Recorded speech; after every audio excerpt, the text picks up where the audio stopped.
The ROG Ally continues to impress. Yes, you are looking at Modern Warfare 2 on the ROG Ally, pushing over 70 frames per second. In fact, over 80 frames per second a lot of the time. Okay, this initial footage is using the turbo mode, but it's still extremely surprising what this device can do. So let's dive into a few more of the settings and look at the performance here. It is also worth noting that I did plug in a mouse and keyboard because I suck at first-person shooters with a controller, but the responsiveness on controller was perfectly fine. I just don't like the joystick controls. So this is some turbo footage on battery and also on power mode.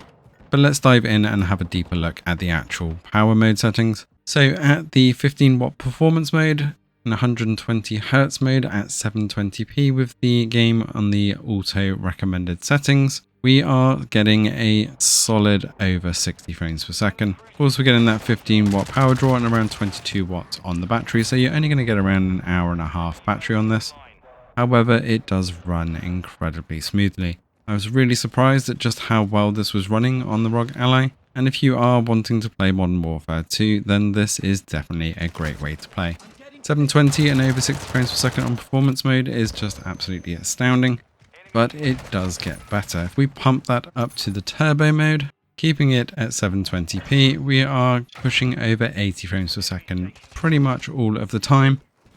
And as we know with these type of games, frames win games. So having that extra FPS is going to give you a bit of an advantage as long as you don't mind the 720 screen. It does push that battery over 40 watts though, so good luck with getting more than an hour on this one. But if you're only going to be playing for a small stint, say on a lunch break, then at least you can play at full power, knowing that you're not going to be at too much of a disadvantage. The real surprise though is if we plug this in and get the magic 30 watts turbo mode, not only can we keep this at 120 Hz, but we can also dial it back up to 1080p. Ignore the overlay there seems to be a weird bug turning the overlay on if the refresh rate is at 120.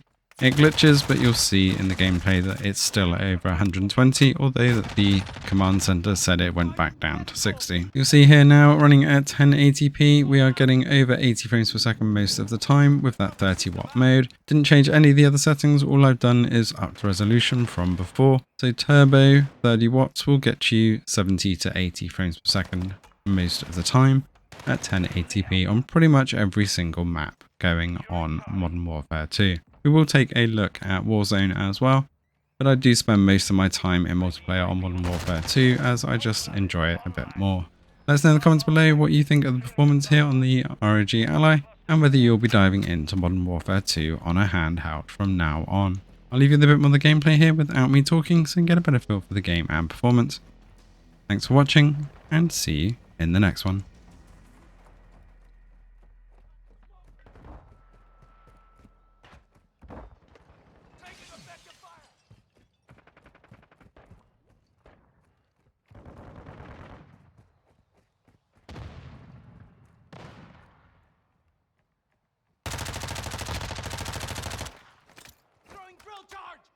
I'm reloading.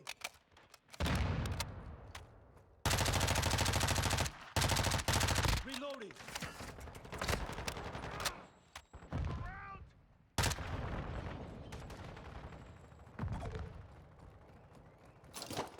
Trophy system online.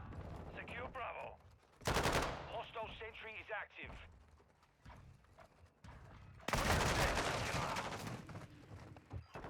We're losing Charlie.